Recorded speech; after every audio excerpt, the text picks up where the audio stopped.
A fome influencia nossos genes, mas quem influencia nossa fome? Já parou para pensar que durante centenas ou até milhares de anos ninguém nunca passou o dia comendo de 3 em 3 horas? Realmente, raramente nos perguntamos de onde vem o tsunami de informações contraditórias quando o assunto é dieta. Quem foi que estipulou que o café da manhã é a principal refeição? Por que tantas pessoas ainda associam a fome a algo desagradável, quando na verdade o prazer de comer com fome é incomensuravelmente maior do que comer sem fome?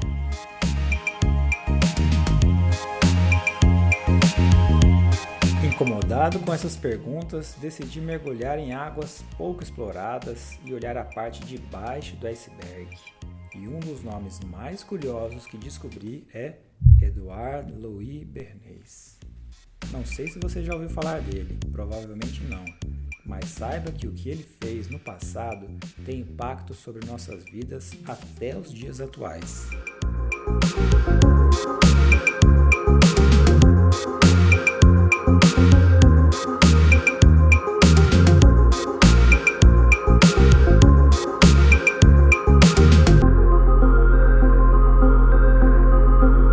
Dizem que era o pai das relações públicas. Sua forma de trabalho se baseava no princípio de que as pessoas são irracionais e, por isso, suas decisões e ações podem ser manipuladas facilmente. Perceba que, para Bernays, as pessoas não são apenas manipuladas. Não. Elas são manipuladas facilmente. Ele foi um dos responsáveis por nos fazer acreditar que o café da manhã era a refeição mais importante, que começar o dia com uma refeição pesada era melhor e cientificamente mais desejável. Ele também falou que o cigarro é uma ótima ideia para homens e mulheres em uma época que somente os homens fumavam. Ele também falou que a cerveja é a bebida das pessoas moderadas e diversas outras pérolas, ou seriam balas de fuzil. Edouard Bernays percebeu ao voltar da guerra que as ideias são armas tão importantes quanto qualquer outra coisa. Então vamos ao título desse texto.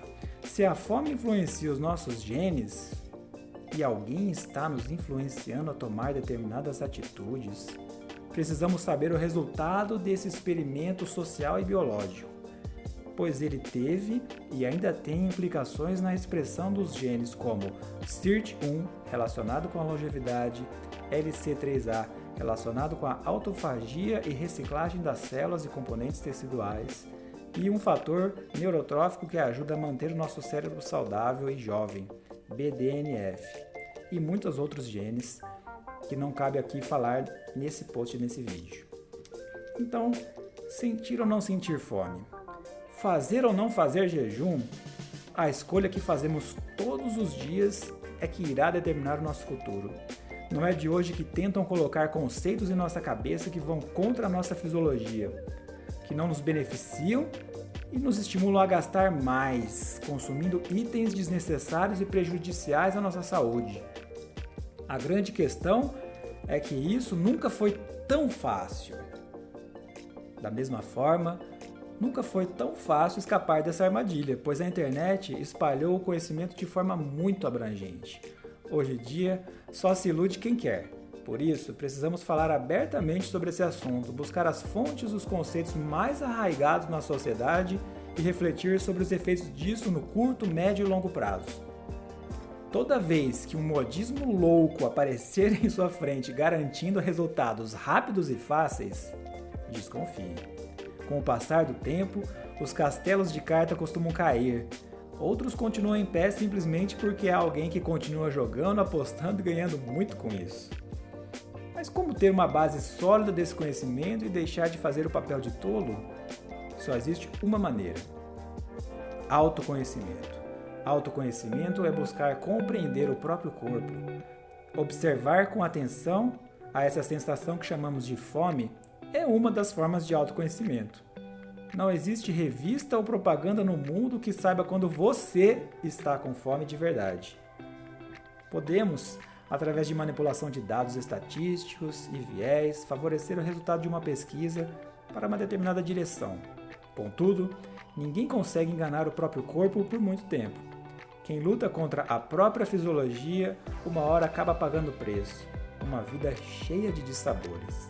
Quem trabalha contra a própria genética, uma hora descobrirá que estar adaptado a uma doença pode ser bastante desagradável.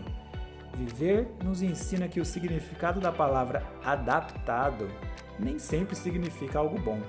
Se adaptar a uma doença crônica significa que ela ainda não vai te matar, mas o fardo a ser carregado será bem pesado.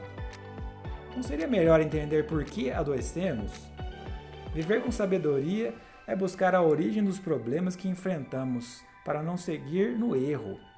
Você não precisa de um guru ou professor que lhe ensine a sabedoria da vida. Ao longo do dia, o nosso próprio corpo, age nos ensinando como um professor muito paciente nos ensinando. Isso é sede, uma vontade de líquidos, uma secura na garganta e no céu da boca.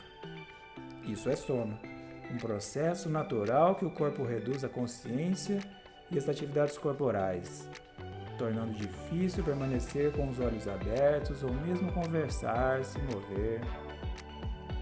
Isso é vontade de urinar, uma sensação levemente desconfortável na região da bexiga, como se algo estivesse cheio de líquido nessa região, tentando empurrar suavemente para fora e esvaziar.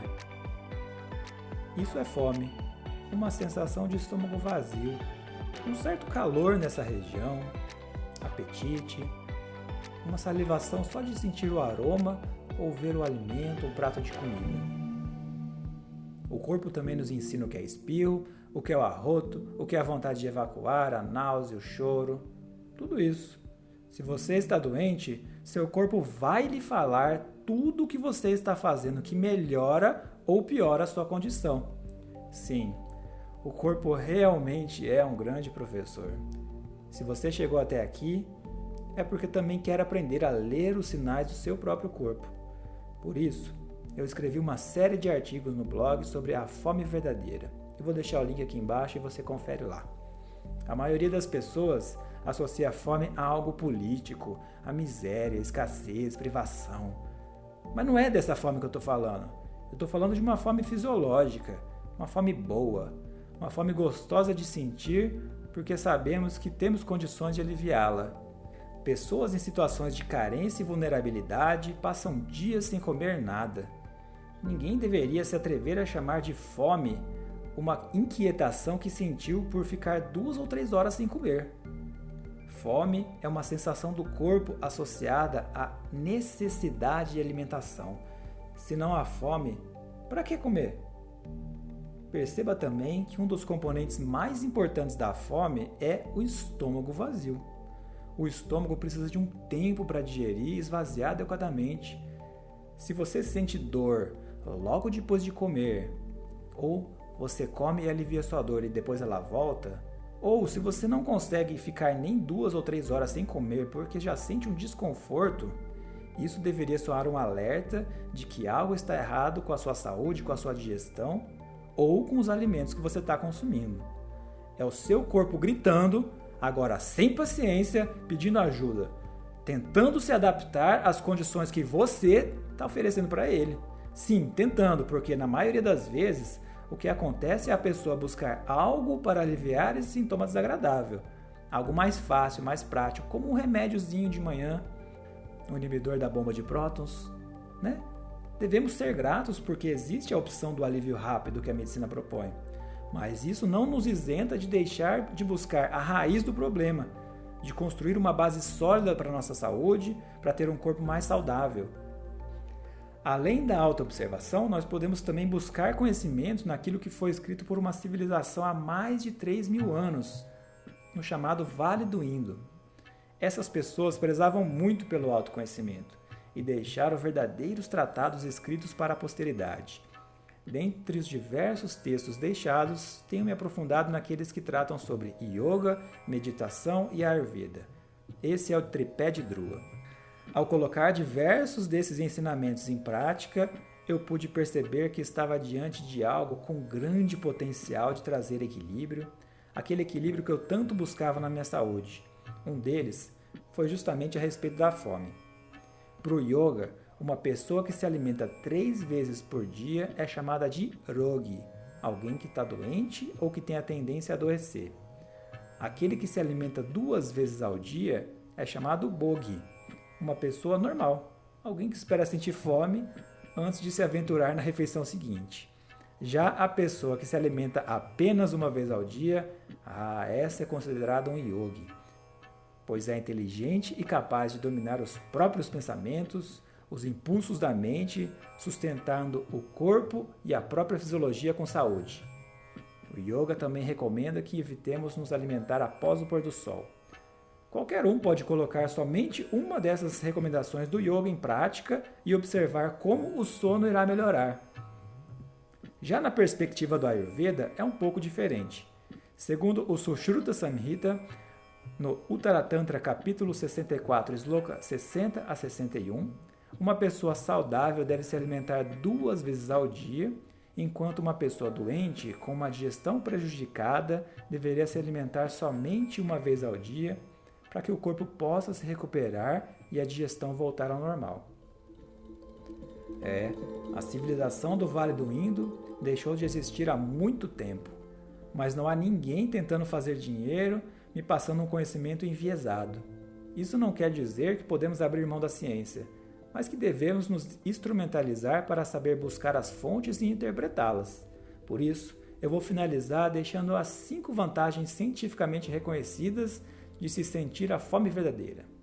Primeira, a sobrevivência. A sensação de fome é uma resposta adaptativa do nosso corpo que nos ajuda a sobreviver, garantindo que tenhamos energia suficiente para nossas atividades diárias. A fome nos impulsiona a procurar alimentos para nos fornecer nutrientes e energia.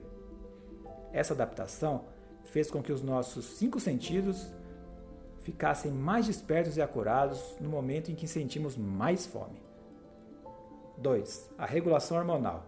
A fome está associada à regulação de hormônios importantes como a grelina e a leptina, que ajudam a controlar a ingestão de alimentos e o gasto de energia.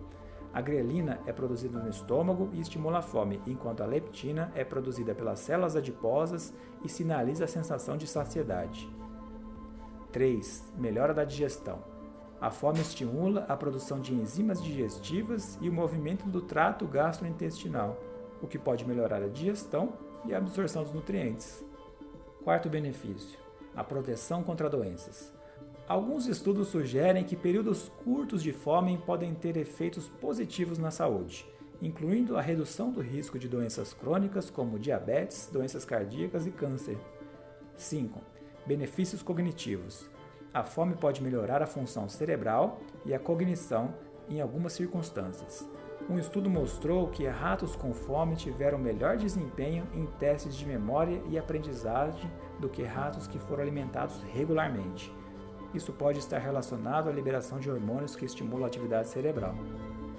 E aí, como é que anda a sua fome? Você espera sentir fome ou você come de 3 em 3 horas? Ou você come sem fome nenhuma, você come o tempo inteiro? Conta aqui para mim nos comentários, eu quero saber a sua opinião sobre isso e eu vou continuar fazendo uma série de vídeos sobre a fome para ajudar vocês nessa jornada. Um grande abraço e até a próxima.